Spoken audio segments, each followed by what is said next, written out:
Palavra da salvação. Glória a vós, Senhor.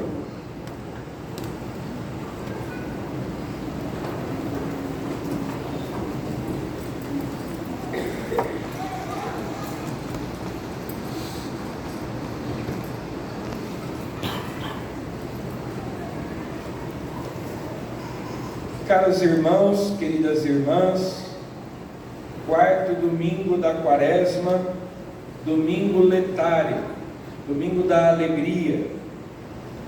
Isso significa que nós já estamos mais perto da Páscoa do que do início da Quaresma. Já ultrapassamos a metade da Quaresma. Por isso, nesse domingo, a igreja troca o roxo pelo rosa. A antífona de entrada de hoje diz: alegra-te, Jerusalém. A liturgia nos convida a nos alegrarmos, porque se aproxima a festa da salvação.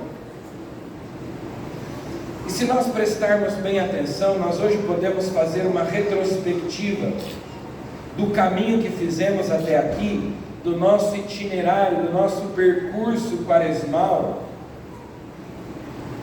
A igreja nos fez até aqui percorrer os principais momentos da história da salvação e as alianças que Deus fez com a humanidade. Se nós nos lembrarmos do primeiro domingo da Quaresma, na primeira leitura nós ouvimos o relato da queda. Os nossos primeiros pais pecaram. Deus fez uma aliança com eles, eles viviam no paraíso e, no entanto, desobedeceram a Deus, romperam a aliança, aquele compromisso que eles tinham com Deus e que Deus tinha com eles. Se desfez a amizade. No segundo domingo, nós ouvimos na primeira leitura a aliança que Deus fez com Abraão. Então Deus não desistiu de nós, não se esqueceu de nós, não nos abandonou. Deus volta a propor aliança. O mediador da primeira aliança foi Adão. Depois houve a aliança com Noé. Depois com Abraão. E a partir de Abraão, Deus formou um povo. Deus consagrou um povo escolhido, um povo eleito, para que a partir desse povo viesse o Salvador da humanidade, já preparando a salvação que viria na plenitude dos tempos. Então Deus faz aliança com Abraão, nosso pai na fé, aquele que, ao contrário de Adão, obedeceu a Deus, acreditou em Deus, na sua palavra, na sua promessa. No domingo passado, Moisés, que Deus escolheu para conduzir o seu povo no êxodo, da escravidão para a liberdade, o povo que vivia como escravo no Egito. Quando eles estavam no deserto, já livres, o povo se revolta contra Deus. Não foi a única vez. Frequentemente eles se revoltavam contra Deus e contra Moisés, murmuravam. Nessa ocasião, porque eles estavam com sede. E Deus manda Moisés bater com a vara na rocha, e da rocha jorra água para que eles matassem a sede. A sede deles é aplacada por aquela água que jorra da rocha, que foi golpeada por Moisés com a vara. Deus fez uma aliança com o seu povo no Monte Sinai, deu os mandamentos.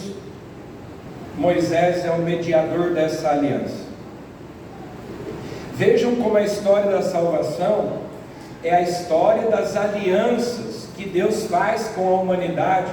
Ou seja, Deus busca a humanidade que se afasta de Deus, que se esquece de Deus, que abandona Deus.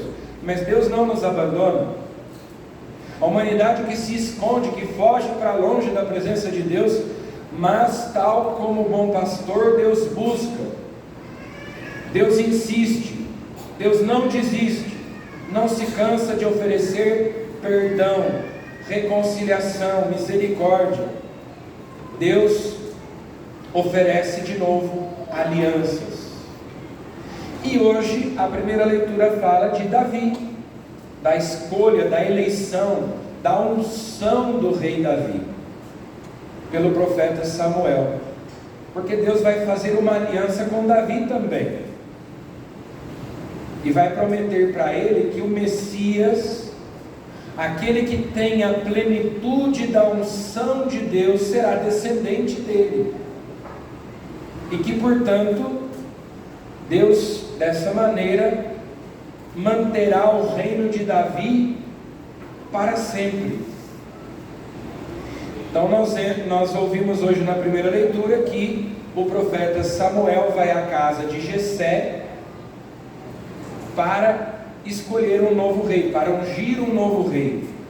O primeiro rei tinha sido Saul. Saul desobedeceu a Deus, desagradou a Deus, Deus o rejeitou. Quando Samuel chega na casa de Jessé, são apresentados os filhos mais velhos, que são fortes guerreiros, homens formados, robustos, prontos para a guerra. Os reis precisavam ser guerreiros, bons soldados, bons combatentes. Só que Deus rejeita todos eles, e então chamam o caçula, o que é uma subversão da lógica bíblica, porque geralmente o eleito, o preferido, o privilegiado é o primogênito, é o primeiro filho. Deus vai escolher justamente o último. Davi, que era pastor de ovelhas, estava inclusive apacentando o rebanho de seu pai naquele momento. Samuel manda chamá-lo. Quando ele chega, ele era um menino, baixo, franzino, e Deus disse: é esse. Quando Deus chamou Moisés, Moisés também era pastor, estava apacentando o rebanho de seu sogro Jetro, porque Deus queria, para governar o seu povo como rei, um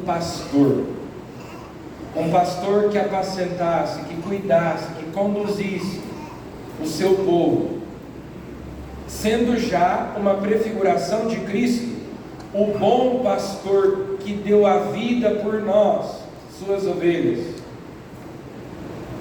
O bom pastor que deixa as 99 ovelhas, deixa os anjos lá no céu e desce à terra para buscar a humanidade, a ovelha perdida. Vem para nos salvar. Deus vai fazer uma aliança com Davi, vai ungir Davi, e Davi será então já uma prefiguração do Cristo, de Jesus, aquele que tem a plenitude da unção, o Filho unigênito de Deus, que será o mediador de uma nova e eterna aliança. Então vejam, nós durante essa quaresma vamos percorrendo a história da salvação e percebendo que essa história é cheia de idas e vindas, de altos e baixos, luzes e trevas, fidelidades, infidelidades, avanços, progressos, mas também retrocessos. E assim é também a nossa história pessoal de salvação. Assim é a história de amor de Deus conosco. Luzes e trevas, graça e pecado, fidelidade, infidelidade, avanços, retrocessos. Mas Deus continua sempre nos oferecendo aliança, compromisso, amor, perdão, misericórdia. Deus quer sempre nos reconciliar com Ele, não se cansa de perdoar, porque nos ama com amor eterno. Olhando para a história da salvação da humanidade, cada um de nós pode pensar na própria história de salvação. A história de salvação que é uma história de amor de Deus conosco, um amor muitas vezes não correspondido por nós. Às vezes nós correspondemos mais, às vezes nós correspondemos menos, às vezes nós rejeitamos o amor de Deus. Só quem perseverar até o fim será salvo. É permanecendo firmes que iremos ganhar a vida. E o Evangelho de hoje nos fala justamente de Jesus como luz do mundo. Ele que cura o cego de nascença. Um homem que já nasceu cego. Mas Jesus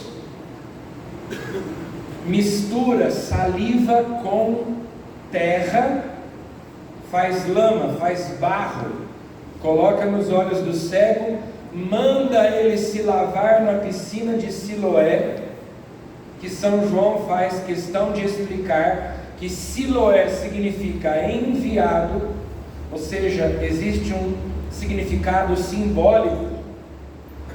Quem é o enviado do Pai? Quem é o apóstolo do Pai? É o próprio Jesus, que vai dizer, inclusive, depois da ressurreição: como o Pai me enviou, assim também eu vos envio. Lavar-se na piscina de Siloé, banhar-se no enviado, ser banhado em Cristo, é uma imagem do batismo. E como eu já expliquei na semana passada, os evangelhos desses 3 domingos são lidos pela igreja há muitos séculos, justamente para instruir e preparar os catecúmenos para receberem o batismo, a crisma, a Eucaristia, na vigília pascal. Então, domingo passado, no Evangelho da Samaritana, Jesus dizia que Ele é o portador da água viva. Quem crê em mim, quem bebe dessa água que eu dou, dentro dele jorra uma fonte para a vida eterna, não terá mais sede. Agora, Jesus diz: eu sou a luz do mundo. Nós também somos cegos de nascença. E essa cegueira, essa deficiência espiritual com a qual todos nós nascemos se chama pecado original. Devido ao pecado original, nós não podemos conhecer a Deus, nós não podemos contemplar a face de Deus no céu, ver a Deus face a face. Mas Jesus vem curar a nossa cegueira, vem nos dar o conhecimento de Deus. São Paulo diz: todos pecaram e estão privados da glória de Deus. Mas Jesus vem curar a nossa visão, nos dar o conhecimento do verdadeiro Deus e nos abrir as portas do céu. Ele nos ilumina com a luz da fé, e no céu há de nos dar a luz da glória. Mas é necessário crer nele.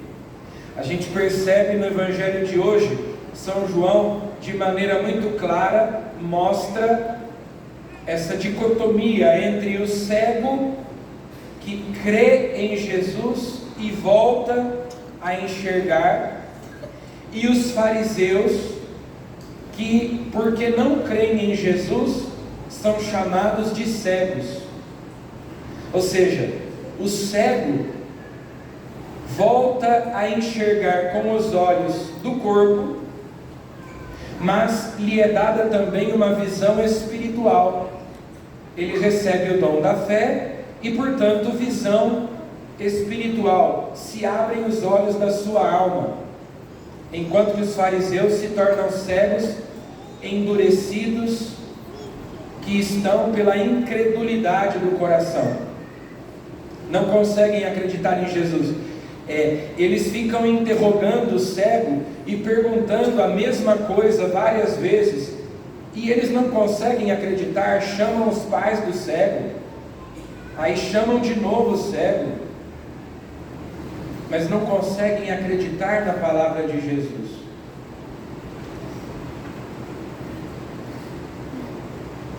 Ao sermos batizados, nós somos iluminados pela luz de Deus. Nos é dada a vida eterna. Somos banhados de luz. Vejam que até Jesus faz esse gesto de misturar a saliva com a terra, que lembra duas coisas.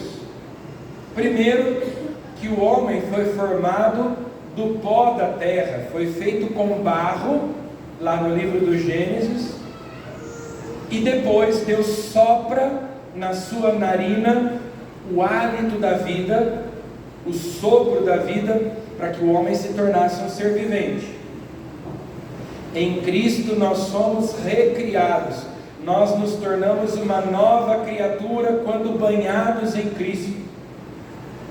Mas também lembra o mistério da encarnação, a saliva misturada com o barro, o verbo que se fez carne e habitou entre nós. Então, pelo mistério da encarnação, Cristo une a humanidade a Deus. Vejam, esses dois elementos são muito importantes: a água e a luz. Inclusive, na vigília pascal, esses dois elementos estão presentes de modo muito vivo. Na vigília pascal, no início, nós temos a liturgia da luz, a bênção do fogo novo. A igreja está na escuridão, as luzes da igreja estão apagadas, e ali na porta da igreja nós abençoamos o fogo, e com esse fogo acendemos o círio pascal, que simboliza o Cristo ressuscitado. O círio pascal entra na igreja escura, e depois as velas são acesas no círio pascal, e a igreja pouco a pouco vai se iluminando. É a luz de Cristo que ilumina a terra inteira.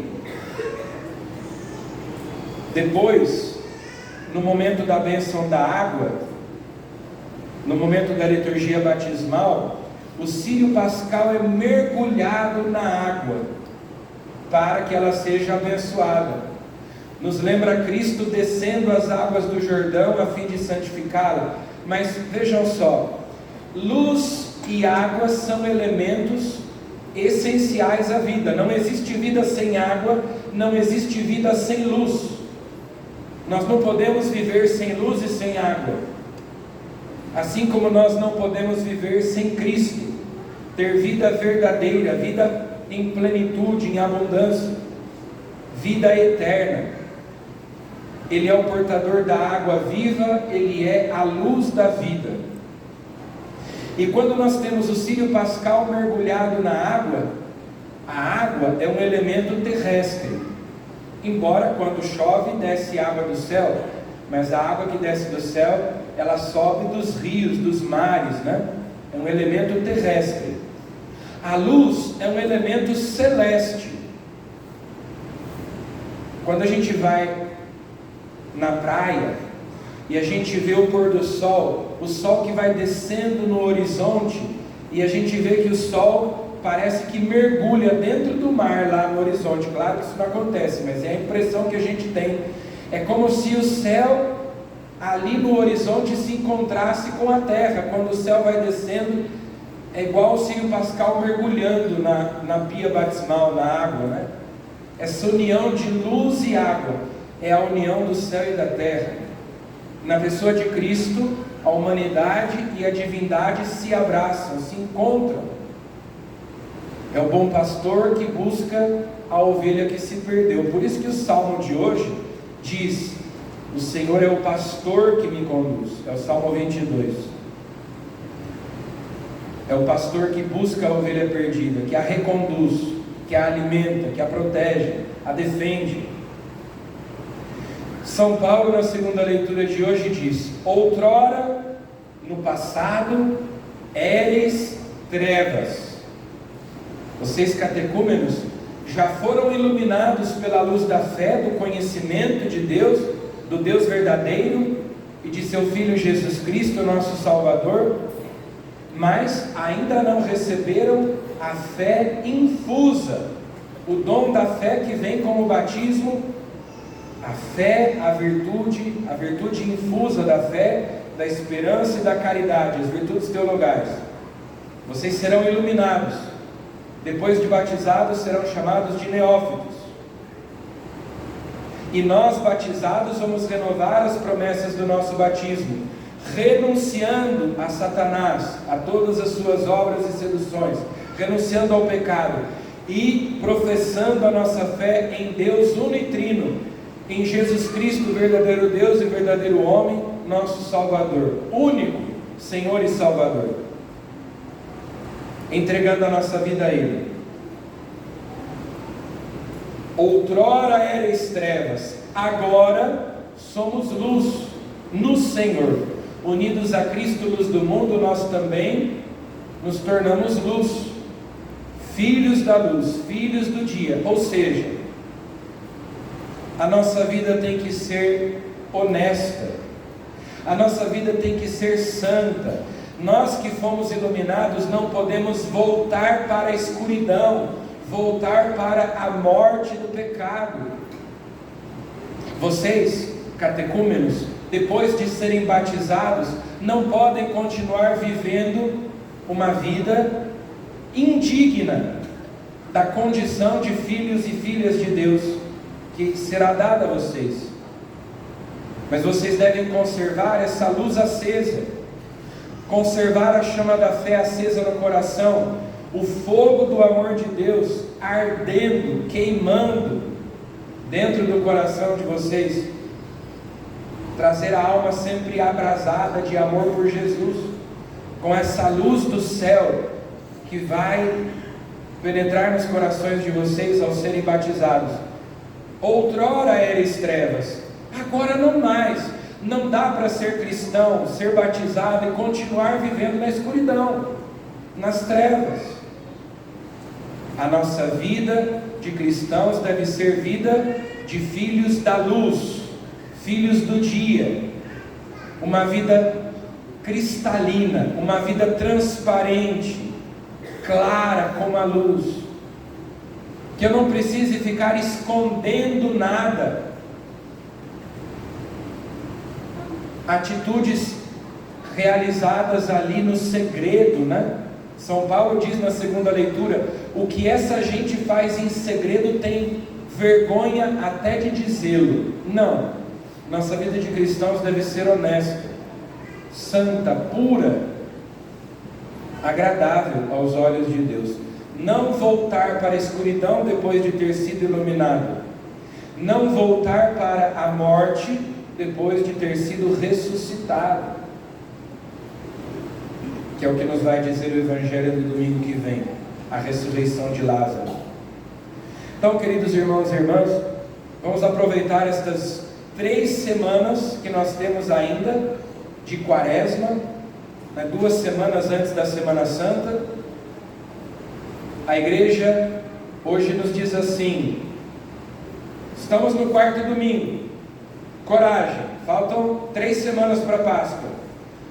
Não desistam, não desanimem. Vamos continuar com as nossas práticas, com os nossos exercícios quaresmais, os nossos propósitos: oração, penitência, mortificação, caridade, para chegarmos na Páscoa e podermos de fato viver uma vida nova, vida de ressuscitados, vida de pessoas que foram iluminadas e receberam de Cristo uma vida nova pela fé. Louvado seja nosso Senhor Jesus Cristo. Para sempre seja louvado.